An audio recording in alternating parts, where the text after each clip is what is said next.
An issue that I would love to address today is the gagging protocol issue. What do we do with patients that are gaggers? I have doctors that come to me all the time, and they always want to know, and they have questions about, does the Isolite gag patients because it looks so big and so cumbersome? And my answer to that is an emphatic no. It doesn't gag patients. If you place the Isolite properly in the patient's mouth, doing the right protocol, you will not gag a patient.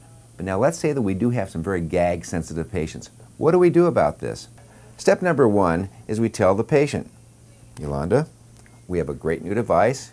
It's called the Isolite, and it was made specifically for gaggers just like you. I've used it on several other gaggers, and I've never had one of those gaggers gag yet. And so I think this is really going to help you a lot, and I think you'll really find this to be a very enjoyable procedure. Now this Isolite is very soft and it's very flexible. So you can go ahead, you can squish it, you can squeeze it and reach up and touch it. And see, it's very, very soft and it's very gentle to touch, so it's really comfortable in your mouth.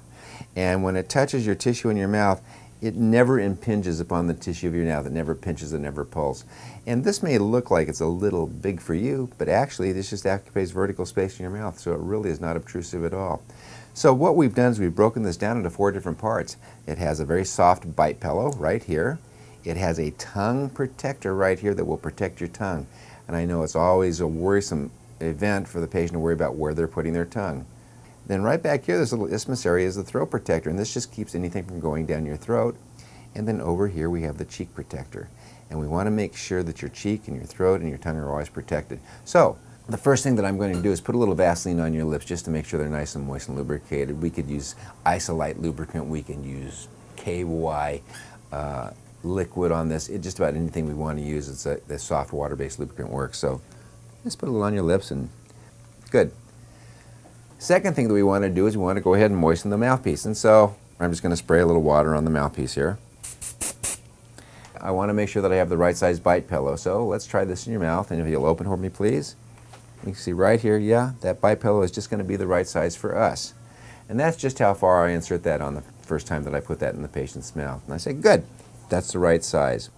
Next thing I want to find out is I'm going to find out if we have the right size tongue protector. So if you could open real wide for me, yeah, I'm going to go in a little bit further just like that. And so now I've got that tongue protector in there, and then I take it out of the patient's mouth. And that's step number 2. Now I want to make sure that I have the right size throat protector and the right size cheek protector. So I'm going to have her open a little bit more, and I'm going to let her bite down on this very gently on the side of the mouth, and I'm going to leave part of this hanging out of her mouth just like this. And now at this point in time, does that feel okay? Mm-hmm. Good. I ask her if it feels okay. Now what I'd love for you to do is to reach up and take this out of your mouth. Just reach right up and take it out of your mouth. Now the importance of this is so that the patient never feels trapped. So she's in control, and you can take this out of your mouth whenever you want. So anytime you feel uncomfortable, anytime you feel sensitive or pressured, just raise your finger and we'll remove it immediately. It comes out in less than a heartbeat. And now finally what we're going to do is we're going to take this and we're going to insert this in the mouth and just gently put it into position. And I leave it like that. And how does that feel? Does that feel pretty comfortable? Mm-hmm. Good. And now I'm just going to gently tuck in the parts. We'll tuck in the cheek shield right here, just like that. Tuck in the tongue retractor just like that. And there we have it. Now with gaggers in particular, I always want to leave this a little bit farther forward than I would normally. I might want to push it, have a tendency to want to really push this back. But if I have enough working room on the left-hand side over here, top or bottom, then I'm just going to work in that area that I have, and I'm going to take any success that I can get with a gagger as a huge, great success. Okay, so what I've done is I've connected the Isolite mouthpiece to the titanium Isolite head, and we're going to go ahead and insert this in her mouth. Once again, being very gentle in placing this in her mouth. Holding it with a thumb and an index finger here, and a thumb and an index finger over here. You don't want to hammer grip this thing. You don't want to grip this like a hammer, because if you do, you just don't have the control and you're going to be banging into the side of her face just like that. So don't hammer grip it. Thumb and index finger, and here we go. I want you to open really wide. I'm going to take the isthmus to the corner of her mouth and keep the whole whale's tail or cheek protector outside of the mouth. Now, folding it forward, I insert this into her cheek, which is a non-gag sensitive area. And once it's in the cheek, I then gently pull across the bite block until I have it in the appropriate position, and I have her rest on that bite block, on the bite pillow, close down and rest, and then just gently tuck this in. Tuck it in there, and there we have it. We've got some pretty nice isolation back there, as you can see. Now I've got plenty of working room to work in her mouth. I could do 18, 19, and 20 in just about a half an hour, get them all done, but it's real nice, and we just have great space and working room. If I felt that I needed a little bit more working room, I may want to attempt to push the Isolite back a little bit further, but we're going to focus in on where this bite block is right now. And as I look down here, I got this bite block resting on the cuspid. Normally I like to be one tooth further back. I might be able to get away with it, and I might not. Now, if she was having any gagging issues, if she did, what I would do is immediately take this out, open for me, and I'd ask her, I said, Yolanda, where does this feel like it's making you gag?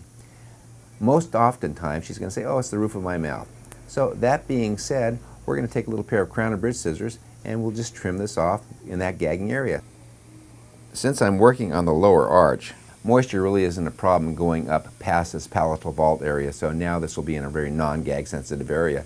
And trimming this off will not affect the function of the Isolite whatsoever. And once again, we very gently, same insertion technique, very gently insert this into the cheek like that. Pull the bite block right back over onto the biting surface. Have it rest on that. And just gently tuck it in.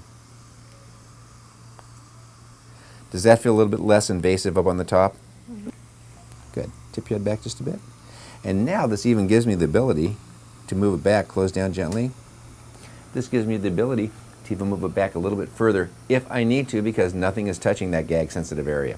So there you've got the gag insertion technique. Once again, breaking this down. Isthmus to the corner of the mouth. Fold it forward and insert it into the cheek. Pull it back across on the occlusal surface and just kind of tuck it in. And just have her rest on it. And there we got it. Be smooth, be gentle, and be considerate of your patient. Never try and force anything into somebody's mouth. If you want to see how to gag somebody, this is how to do it. Open real wide. Take this thing, open wide, put it in their mouth like that, and just start pushing down towards the back of their throat. You're going to gag them real fast. Don't do that. Don't do that. So, that's our gagging protocol. Once again, for any dentists that have issues like this, practice, practice, practice. Practice on your non-gaggers first of all. Practice on your staff. Practice on yourself. And then when you become proficient, then go to the gagging patient. Don't start off with that one first. We want you to have great success with Isolite. And I think you'll find, and the gagging patients will find in particular, that their procedures go that much smoother and so much faster that they're out of the chair in a lot less time. Thanks a lot.